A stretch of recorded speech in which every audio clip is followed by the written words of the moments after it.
कुंभ राशि वाले बंधु आप सभी का बहुत बहुत स्वागत करते हैं, अभिनंदन करते हैं मंथन भिंड यूट्यूब चैनल में। तो कुंभ राशि वालों जरा ध्यान से समझिए, महीना परिवर्तित होने वाला है।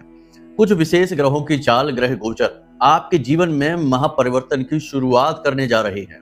आपको इनका पूरा लाभ लेना होगा। ऐसे में आपको कोई भूल चूक कोई गलती नहीं करनी होगी। गुंजाइश ही नहीं है कि आप कोई गलती करें और फिर उसकी सजा भुगतें और आने वाली खुशियां, आने वाला सौभाग्य बीच रास्ते से ही वापस लौट जाए। इसीलिए हम आपको आज इस कार्यक्रम के माध्यम से सतर्क करने आए हैं कि अपने घर से इस एक चीज को तुरंत निकाल कर बाहर फेंक दो। जी हाँ बंधु, यह विशेष कार्यक्रम केवल और केवल इस वजह से ही हमने आपको बनाया है, बताया है, माई की कृपा से आपके लिए हम लेकर आए हैं, ताकि आपको हम समझा सके कि कौन सी वो गलतियां, भूल चूक होती हैं जिनकी वजह से जीवन में खुशियां नहीं आ पाती, देवी देवताओं की कृपा और आशीर्वाद नहीं प्राप्त हो पाता। चाहे कुंडली में भले ही ग्रह नक्षत्र शुभ योग बना रहे हो, तब भी जातक को उसका लाभ प्राप्त नहीं हो पाता। कुछ न कुछ तो हमारे आसपास या हमारे द्वारा ही की जाने वाली गलतियां होती हैं, वातावरण में कमियां होती हैं, जिनकी वजह से नकारात्मकता हमें घेरे रखती है और शुभ घड़ियों का लाभ हमारे जीवन में आ नहीं पाता है। साथ ही साथ हम आपको बताएंगे एक ऐसी महाविद्या, एक ऐसी गुप्त महाविद्या जिसे भगवान भोलेनाथ ने माता पार्वती को बताया था। एक ऐसा गुप्त पुराण है, एक ऐसा गुप्त ग्रंथ है जिसमें इस विद्या के बारे में विस्तार से वर्णन मिलता है, लेकिन लोग आज इस विद्या के बारे में भूल चुके हैं, या यूं कहें कि इसके विषय में लोगों को ज्ञान नहीं है, और है भी तो बहुत ही कम, हल्का, आधा अधूरा ज्ञान है। तो आज हम आपको इसी विद्या के बारे में जानकारी देने वाले हैं।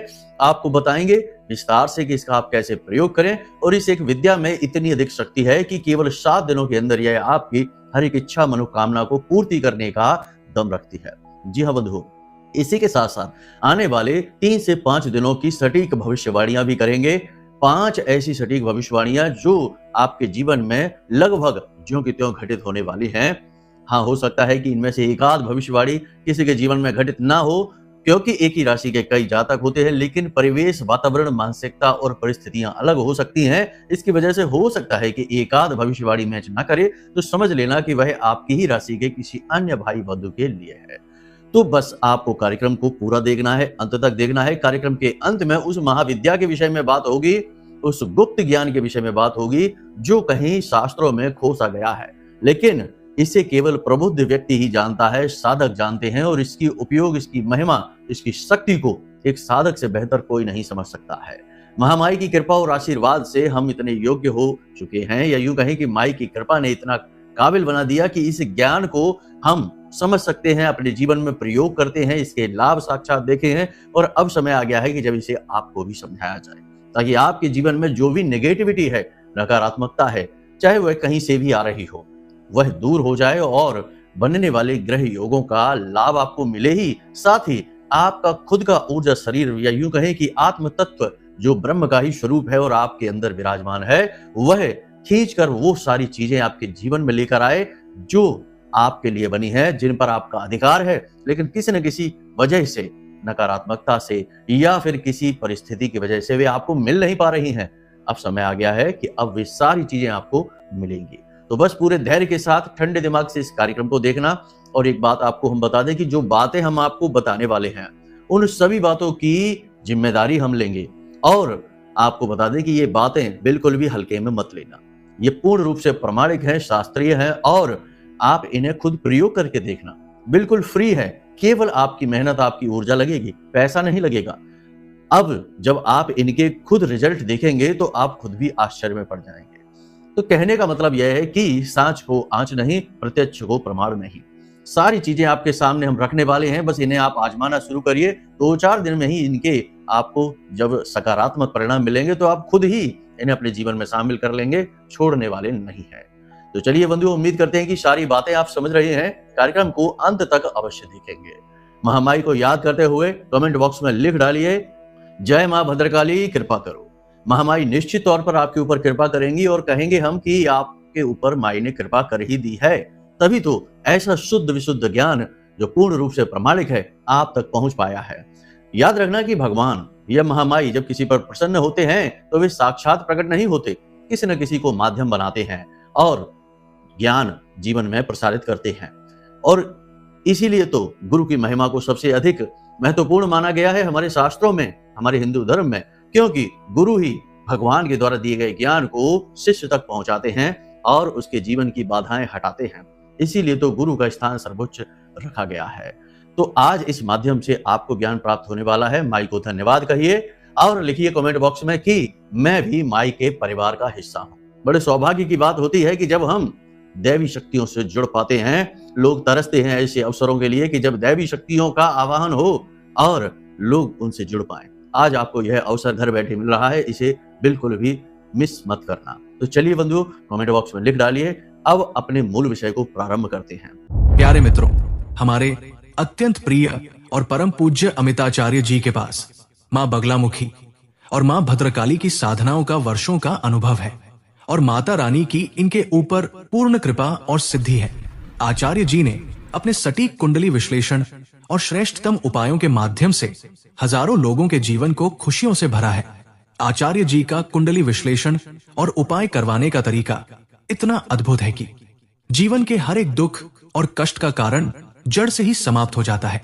फिर समस्या चाहे जैसी भी हो, कर्जा बहुत बढ़ गया हो, व्यापार चल नहीं रहा हो, बीमारियों में आप बर्बाद हो चुके हो, रिश्तों में प्रेम समाप्त हो चुका हो, या फिर नौकरी ही ना मिल रही हो, विवाह में देरी होती हो, कैसी भी समस्या हो, इन समस्याओं का कारण क्या है, कौन सी महादशा परेशान कर रही है, कौन सा दोष लगा हुआ है, सब कुछ आचार्य जी इतना सटीक बताते हैं कि वर्षों वर्ष के दुख कुछ ही दिनों में समाप्त हो जाते हैं।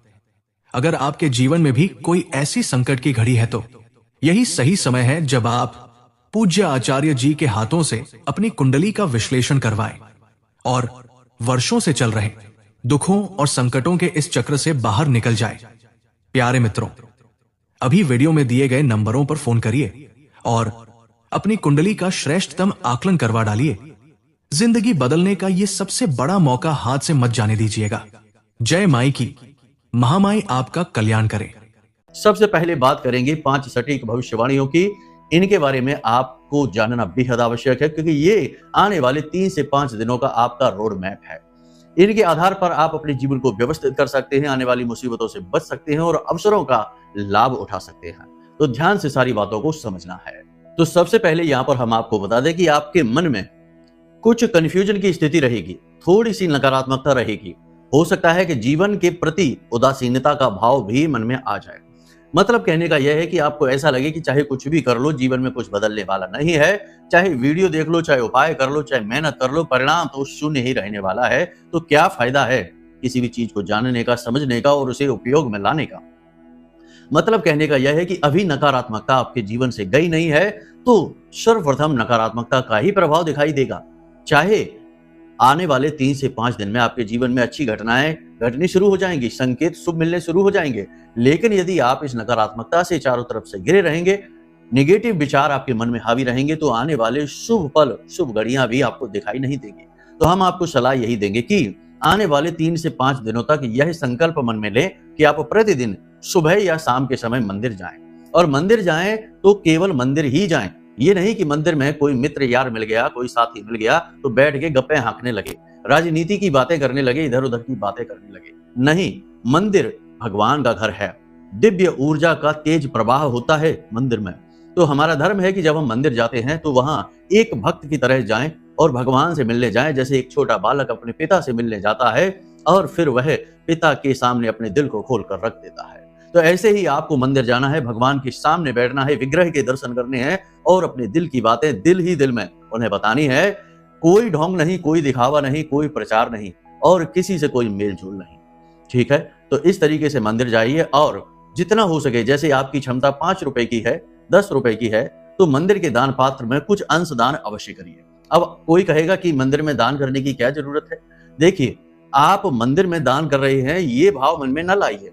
आप इस प्रकार भाव लाइए कि भगवान ने आपको जो भी कुछ दिया है, रुपए पैसे, धन दौलत, सुंदर शरीर और रिश्ते नाते, जो भी कुछ दिया है, आप वो सब कुछ के लिए भगवान के लिए आभारी हैं कि भगवान ने आपको दिया है और भगवान की ही वस्तु भगवान को समर्पित कर रहे हैं।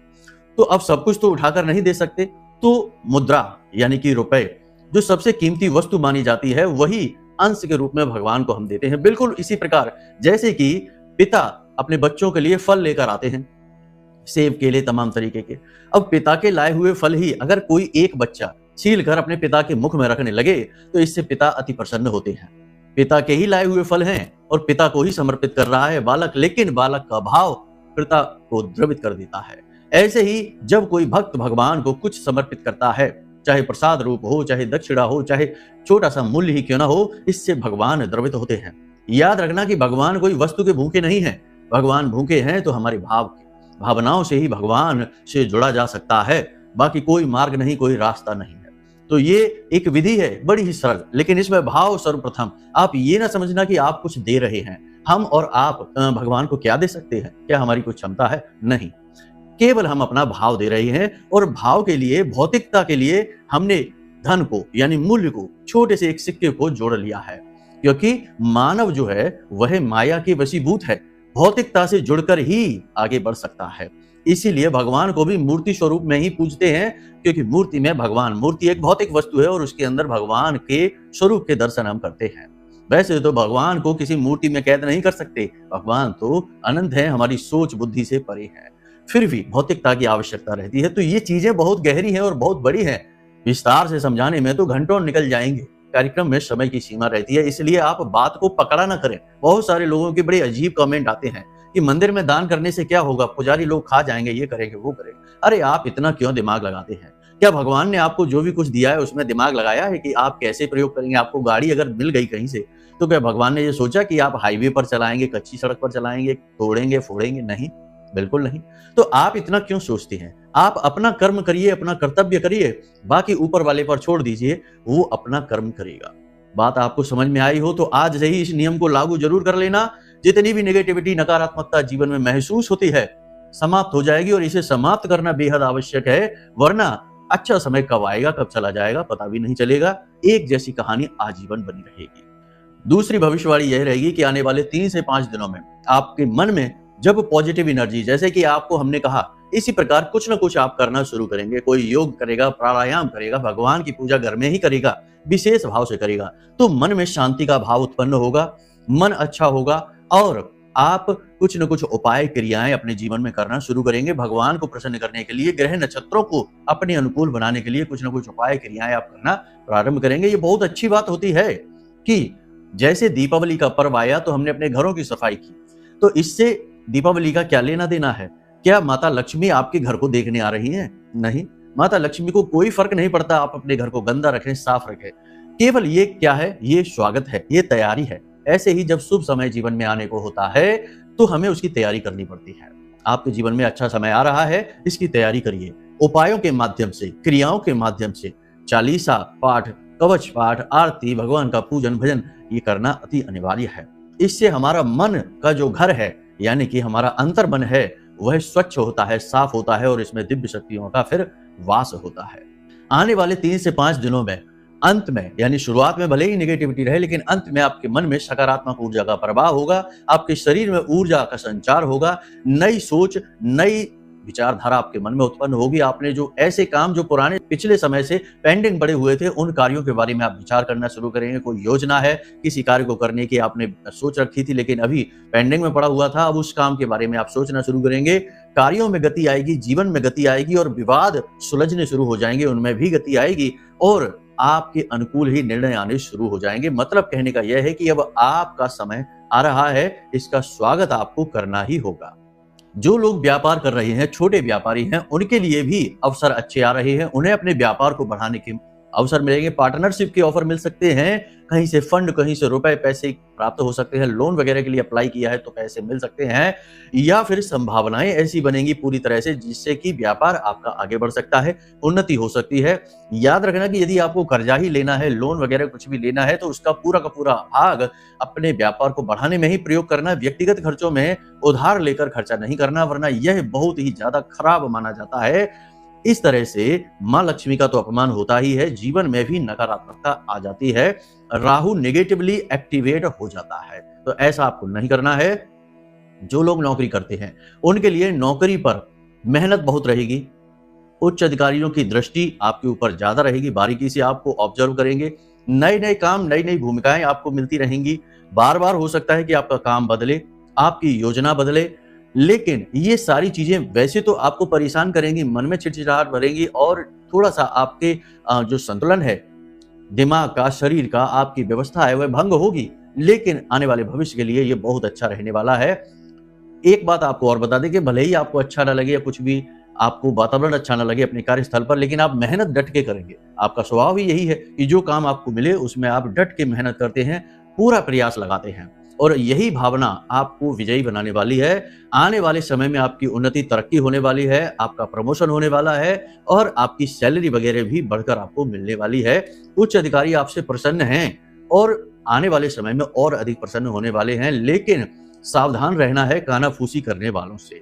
सहकर्मियों से सावधान रहने की आवश्यकता है। कोई भी आपका सगा नहीं है, आपसे जलते हैं। आपकी कार्यशैली, भाषा शैली और आपके रहन सहन से जलने वालों की कोई कमी नहीं है और हर जगह ऐसे लोग मौजूद रहते हैं, चाहे वह आपका समाज, घर परिवार या कार्यस्थल क्यों ना हो। तो वहां पर आपको सावधान रहने की आवश्यकता है।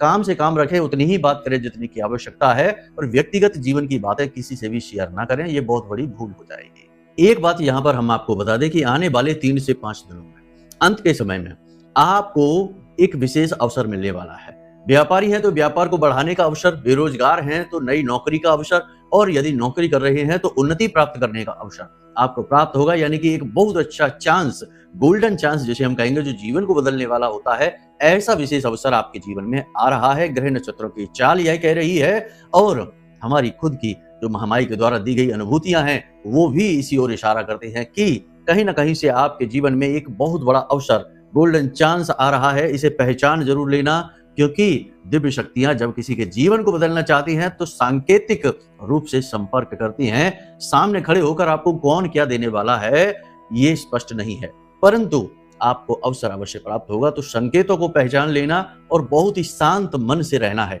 3 से 5 दिनों में अपने मन को विचलित नहीं होने देना है, किसी से बहस नहीं करनी है, किसी से झगड़ा नहीं करना है। यदि ऐसी स्थिति बने, जो कि जरूर बनेगी, तो आपको शांत रह जाना है, उस माहौल, उस जगह को छोड़ देना है। अपने मन में हलचल नहीं मचने देनी है, मन को शांत रखना है। और अगर आप चाहें तो अपने मन को शांत करने के लिए कुछ अभ्यास कर सकते हैं, जैसे कि आंखें बंद करके और इस तरह से मुद्रा लगाएं। इसे ज्ञान मुद्रा कहते हैं। इसमें अंगूठा हमारा मंगल होता है और तर्जनी हमारी गुरु होती है। तो जब इन दोनों को मिला देते हैं तो ये ज्ञान मुद्रा बनती है। तो दोनों को मिला देते हैं और बीच में थोड़ा सा सरसों का तेल लगाकर इस तरीके से हम मलेंगे और आंखें बंद करके ध्यान मुद्रा में बैठेंगे इस प्रकार से और मंत्र बोलेंगे, ओम अंग अंगारकाय नमः, ओम अंग अंगारकाय नमः। बहुत ही सरल मंत्र है, मंगल का मंत्र है। जब आप इस मंत्र का उच्चारण करेंगे तो आपके अंदर जो निगेटिव एनर्जी होगी या मन में उथल पुथल होगी, किसी भी प्रकार की नकारात्मकता होगी, डर भय होगा, संकोच होगा, घबराहट होगी, सब धीरे धीरे शांत होने लगेगा। किसी भी प्रकार का विचार उस समय आपको मन में नहीं लगाना है। बहुत ही शक्तिशाली क्रिया है। इससे हमारा चंद्रमा अनुकूल होने लगता है, मंगल हमारा अनुकूल होने लगता है। और याद रखना कि जिसका मंगल और चंद्रमा दोनों अनुकूल हो गए, वो व्यक्ति कुछ भी कर सकता है। देखिए, मंगल जो है वो कुंडली की शक्ति है, ऊर्जा है, एनर्जी है। वो एक सैनिक है, उसे लड़ना आता है और कोई भी बड़ा काम करने के लिए युद्ध स्तर पर कार्य करना पड़ता है, कठोर परिश्रम करना पड़ता है, जिसके लिए ऊर्जा की आवश्यकता होती है और वह है मंगल।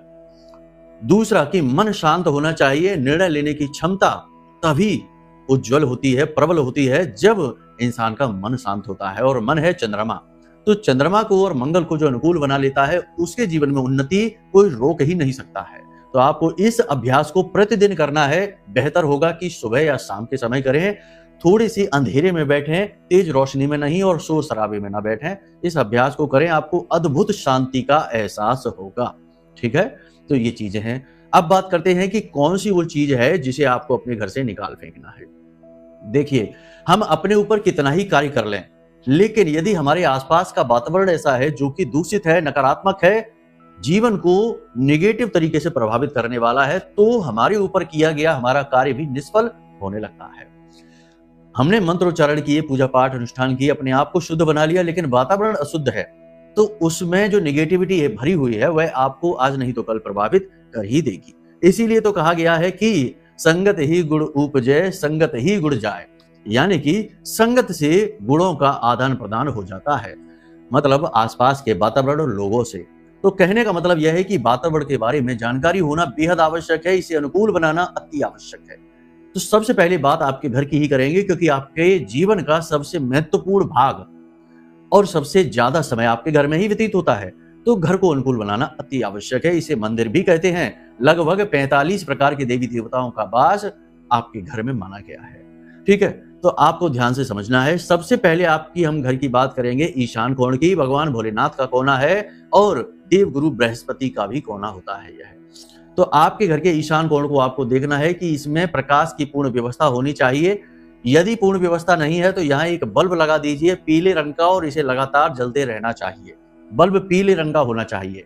ठीक है। दूसरा कि यहाँ कोई भी ऐसी चीजें जो दूषित होती हैं, जैसे जूते चप्पल वगैरह हैं या फिर कचरा है, डस्टबिन है, ऐसी चीजें हैं तो इसे तुरंत हटा दीजिए, वरना आपका भाग्योदय किसी कीमत पर हो ही नहीं सकता है। तीसरा, इस स्थान पर एक आप तस्वीर लगाइए जिसमें 7 घोड़े होते हैं जल में। वे घोड़े दौड़कर आपकी ओर चले आ रहे हैं। ये तस्वीर बहुत ही मशहूर है और ज्यादातर कामयाब लोग इस तस्वीर को अपने घर में अवश्य लगाते हैं। ईशान कोण में इस तस्वीर को लगाने का मतलब होगा कि चाहे कहीं से भी आए, कैसे भी आए, आपके जीवन में मौके अवसर 100% आएंगे ही आएंगे। आपको आगे बढ़ने का पूरा चांस मिलेगा, कोई रोक ही नहीं सकता। तो ये तस्वीर आप अपने घर में अवश्य लगा लें, बहुत ही आवश्यक है। इसी के साथ साथ आप उगते हुए सूर्य की तस्वीर भी लगा सकते हैं, वो भी बहुत अच्छी रहेगी। तो ईशान कोण के साथ साथ अब बात करेंगे हम आपके घर के ब्रह्म स्थान की। घर का बीचों बीच का जो स्थान होता है उसे गहरा नहीं होना चाहिए, उसमें दूषित चीजें नहीं होनी चाहिए। जूते चप्पल वगैरह लोग अपने घर के आंगन में ही उतार देते हैं, नहीं होनी चाहिए। इसी के साथ साथ आपके घर के टॉयलेट साफ सुथरे टॉयलेट होने चाहिए, क्योंकि घर के टॉयलेट में राहु का वास होता है। और अभी जो समय और काल चल रहा है, राहु का गोचर हो चुका है शनि देव की राशि यानी कुंभ राशि में। अब ऐसे में राहु अति प्रबल हो चुका है, और राहु के प्रबल होने का मतलब यह है कि जिसको भी राहु प्रभावित करेंगे, चाहे अच्छी तरह से करें चाहे बुरी तरह से, यानी पॉजिटिवली या निगेटिवली, प्रभाव बहुत जोरदार रहने वाला है। तो आपकी कोशिश ये होनी चाहिए कि आप राहु का शुभ प्रभाव ही अपने जीवन में लेकर आए।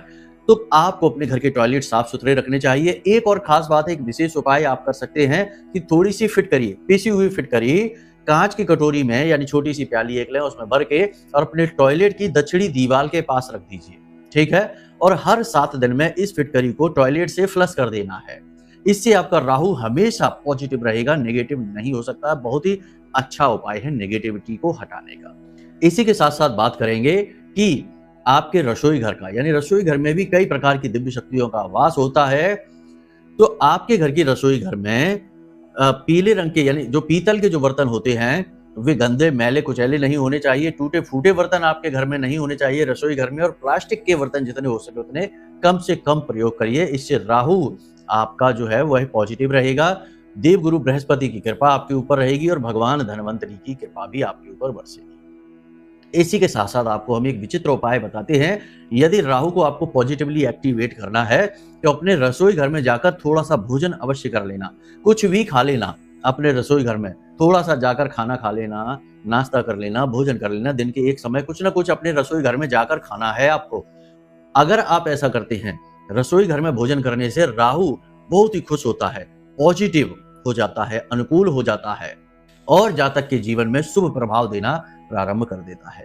इसी के साथ साथ आप अपने घर में देखें कि कोई भी इलेक्ट्रॉनिक सामान, चाहे वह घड़ी हो, चाहे मोबाइल हो, चाहे कुछ भी हो, कोई भी इलेक्ट्रॉनिक सामान है, यदि खराब हो चुका है तो या तो उसे रिपेयर करा दें या फिर उसे घर से उठाकर बाहर फेंक दें, घर में उसे ना रखें। इससे राहु आपका बहुत ही निगेटिव हो जाता है, इस चीज को आप ना रखें। साथ ही साथ आपको अपने घर की छत भी देखनी है। घर की छत जो है वह भी राहु का विशेष स्थान। घर में राहु का कई जगहों पर स्थान देखा जाता है, वास्तु के अनुसार भी और ज्योतिष के अनुसार भी। तो जो घर की छत होती है वहां पर राहु बहुत ही मजबूती से विराजमान होता है। ऐसे में लोगों की आदत ये होती है कि घर के छत पर कूड़ा कचरा इकट्ठा कर देते हैं, टूटा फूटा सामान, फर्नीचर डाल देते हैं। तो सड़ी हुई लकड़ी, जंग लगा हुआ लोहे का सामान या कोई भी टूटा फूटा कबाड़ का सामान यदि आपके घर की छत पर रहता है, राहु से आपको कभी पॉजिटिव रिजल्ट नहीं मिलेंगे। राहु आपको बर्बाद कर देगा, मिट्टी में मिला देगा।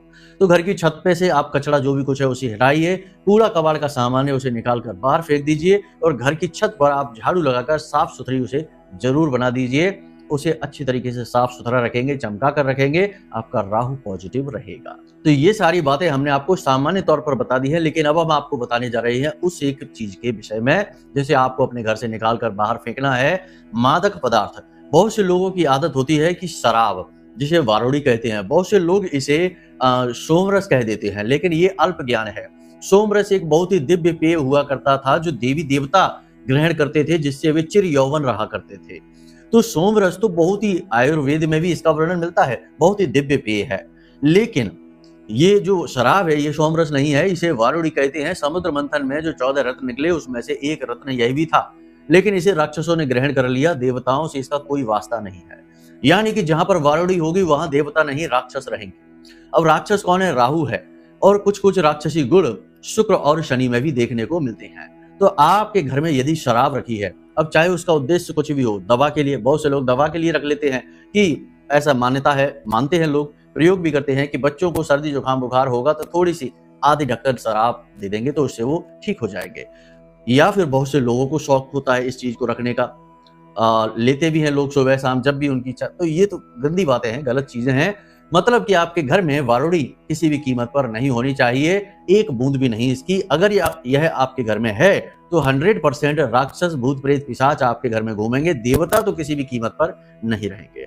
और सबसे बुरी बात यह है कि लोग इसे अपने सोने वाले कमरे में, यानी अपने बेडरूम में रखते हैं, ड्राइंग रूम में रखते हैं। ये बहुत ही गलत होता है। यहाँ पर दिव्य शक्तियों का प्रबल प्रवाह होता है।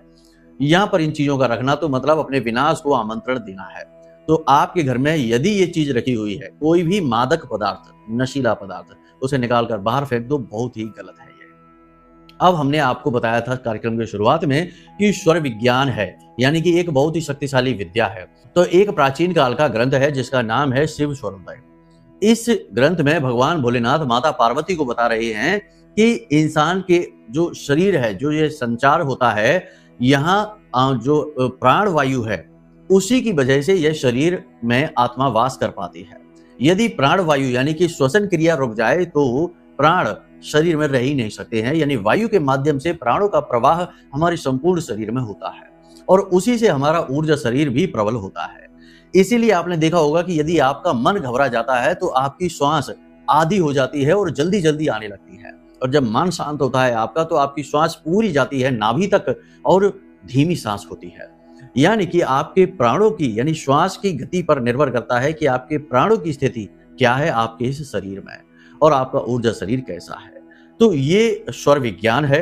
इसके बारे में चीजें लोगों को बहुत ही कम पता है, लेकिन ये बहुत ही शक्तिशाली है। इसके बारे में विस्तार से हम अपने अगले कार्यक्रम में बताएंगे, लेकिन अभी फिलहाल आपको ये बता देते हैं कि हमारे जो ऊर्जा शरीर है उसमें 3 नाड़ियां होती हैं, ईड़ा, पिंगला और सुषुम्ना। ईड़ा नाड़ी को सूर्य नाड़ी कहते हैं, पिंगला को हम चंद्र नाड़ी कहते हैं और सुषुम्ना नाड़ी को हम प्राण नाड़ी कहते हैं।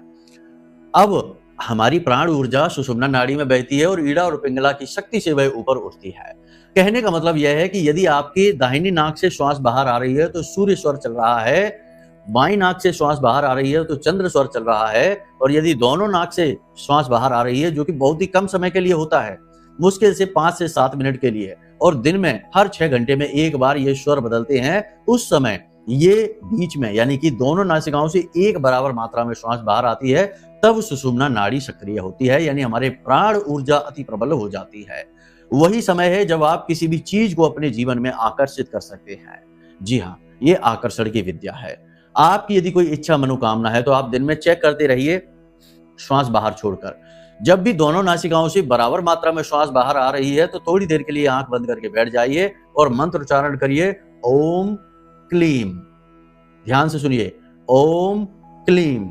इस मंत्र का आपको उच्चारण करते हुए अपनी उस इच्छा मनोकामना को पूरी होते हुए विजुअलाइज करना है, यानी देखना है कि आप नौकरी चाहते हैं तो आपकी नौकरी लग चुकी है, बिजनेस में तरक्की चाहते हैं तो आपका बिजनेस बहुत बड़ा हो चुका है, किसी भी प्रकार का रिश्ते नाते में यदि खराबी है, पति पत्नी के बीच विवाद है, तो आप यदि उन्हें अपने जीवन में लाना चाहते हैं तो इसी प्रकार की आप परिकल्पना करिए। ये परिकल्पना जो है इसे धारणा कहते हैं, और धारणा जितनी प्रबल होगी और सही समय और काल पर की जाएगी तो वही हमारे जीवन की वास्तविकता बन जाती है। इसीलिए वेदों में कहा गया है कि यत पिंडे तत ब्रह्मांडे। जैसी आपकी मनोदशा वैसी ही आपकी बहिर्दशा यानी कि परिस्थिति। मन स्थिति जैसी वैसी परिस्थिति। कहने का मतलब यह है कि आप इसका प्रयोग करके देखिए, 7 दिनों में आपकी इच्छा मनोकामना पूरी होनी शुरू हो जाएगी। इसके विषय में विस्तार से हम अपने अगले कार्यक्रम में बताएंगे। तो उम्मीद करते हैं कि जो बातें हमने आपको बताई हैं वे आपके जीवन में बहुत बड़ा योगदान देने वाली हैं, क्योंकि बातें श्रेष्ठतम हैं और इन बातों का प्रयोग करके आप अपने जीवन में तरक्की करेंगे, आगे बढ़ेंगे। अब यदि आपके जीवन में बड़ी अड़चनें हैं, लंबे समय से पीड़ाएं चली आ रही हैं, रुकने का नाम नहीं ले रही हैं, तो आप कुंडली का विश्लेषण करा सकते हैं। हम आपकी कुंडली के योग युतियां, दोष और जो भी अनुकूलता प्रतिकूलताएं हैं सबके बारे में आपको विस्तार से बता देंगे। कुंडली के अनुसार सटीक उपाय आपको दे देंगे। फिर आपके जीवन से हर बाधा हट ही जाएगी, तो फिर क्यों नहीं ईश्वर की कृपा आएगी। हजारों लोगों ने इसका लाभ ले लिया है, अब आप भी ले सकते हैं। वीडियो में दिए गए नंबर पर आप फोन करिए, आपको सारी जानकारी प्राप्त हो जाएगी। तो चलिए बंधु, आज के कार्यक्रम को यही विराम देते हैं। हमेशा हंसते रहिए, मुस्कुराते रहिए, सकारात्मक रहिए, महामाई पर अपनी आस्था और विश्वास बनाकर रखिए, क्योंकि आपका उद्धार तो वहीं से होना है। तो प्रेम से बोलिए जय माई की। हमारे प्रिय और परम पूज्य आचार्य जी ने अपनी साधनाओं के अनुभवों पर आधारित शक्तिशाली उपाय और क्रियाओं के माध्यम से हजारों लोगों के जीवन को पूरी तरह से बदला है। आचार्य जी के द्वारा बताया गया हर एक उपाय इतना सटीक और कारगर होता है कि जो भी इसे पूरे भाव के साथ कर लेता है उसे साक्षात महामाई की कृपा और आशीर्वाद प्राप्त हो जाती है। इसलिए निसंकोच इन उपायों को पूरे भाव के साथ करिए, आपका कल्याण होगा। जय माई की।